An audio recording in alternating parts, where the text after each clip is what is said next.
What is up, guys? It's Brandon here. Today I want to talk about something that has really been frustrating me, and it has to do with Amazon FBA. Not really Amazon FBA particularly, but basically Alibaba and forwarders in Alibaba. So I've had horrible luck with forwarders. So my first forwarder was doing just fine really until the coronavirus hit. And then obviously no one was really working during most of that. And then about a month ago, they started back up working, and basically everything with the forwarder changed. So my old forwarder, just really a couple things changed. The first is that their communication got painfully slow. And when I mean painfully slow, I mean like it sometimes take them 4 or 5 days just to respond to a message. And as all you guys know, on Alibaba, everyone's in China, so they're 12 hours ahead. So it's already kind of hard to communicate. So at 11 p.m. for me, it's 11 a.m. for them, which they're kind of just starting their day. So you can see how that could be frustrating because I can't get product out. I can't, ask them certain questions. I can't just basically run my business and bring in new inventory if my forwarder, the person who's packaging all of my product into one box or bag, from all the different manufacturers, I can't get my product out, and it's super frustrating. So what did I do about this? I let it go on for about a month, then I saw that absolutely nothing was going to change. So I did what any rational person would do, and I just simply went and looked for another forwarder. And, I price shopped around, and did different things like that. And I came to the conclusion on what I think was a good forwarder. Again, they were trade assured, they were a gold supplier, and they had been in business for 8 years on Alibaba. So I thought, okay, they have an 80% response rate too, so okay, everything's looking good. So I had all of my manufacturers send my new product to this new forwarder, and I asked them all the questions up front. I'm like, hey, how many days does it take once you get the product from all the different manufacturers? How long does it take for you to get, those units and bag them up into one bag or box? And they basically said 5 to 7 business days, which is fine. That's pretty standard.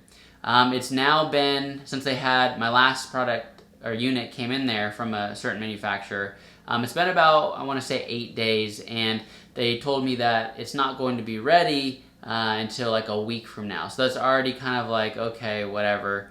They have a Chinese holiday coming up, a big one that's been around for thousands of years. So I get that, but again, it's just kind of annoying. But this forwarder is much more responsive and just better at getting back in general. But I just want you to be careful and warn you about forwarders because they're definitely not all created equal. I had a product that I was testing out. I had about 800 units sent to my last forwarder about 4 months ago, and I wanted to make sure that all my best-selling products were, getting taken care of first before I even dealt with that. Come back, fast forward till now, and I'm like, hey, do you have that, product that had come in 3 months ago? Do you have that ready to go? They're like, what product? And so I'm like, what are you talking about? And I sent them the tracking information. They're like, oh, okay, well, it said it was delivered, but our warehouse guys cannot find your product in the warehouse right now.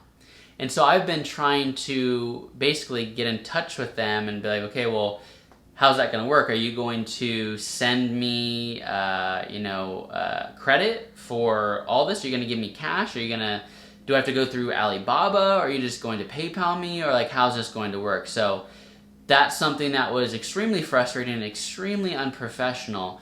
And thank God that this was just a test product with, so few amount of units. Because if this was actually, a product that is just selling really well for me, and they lost all this inventory and I ran out on Amazon, this would be a huge ordeal. So either, I look at it this way, either they're going to give me credit for the product, PayPal me, or have Alibaba send me money, or I'm just gonna have to say screw it, and I'm just gonna have to take the loss on it and just write it off as lost inventory on my taxes. As always, I will keep you guys updated on my current forwarders happenings and just what's basically going on with them, just to let you know if they're working out for me. And if they are working out for me, I want to be able to pass that information on to you, because I don't want anyone to fall into a trap of having a bad forwarder and just really ruining their business, especially if you're starting out. Not all forwarders are the same, and I don't want you to get basically discouraged by just starting out with a new forwarder and thinking like, oh my god, this is impossible. How do I communicate with these people? They're so slow. They're so they're so unprofessional. So if this forwarder ends up working out, I will create a video on it and just basically tell you who it is and send a link to their Alibaba page. Alright guys, well that's really it for today. If you have any questions on the logistics process, just forwarders in general, how to get your product from different manufacturers to a forwarder in China to have them really package it up and then just send it out to an Amazon warehouse to then be dispersed, drop a comment below and I will get back to you as I get back to everyone. Alright guys, have a great rest of your day, and until next time, I'll see you in the next video.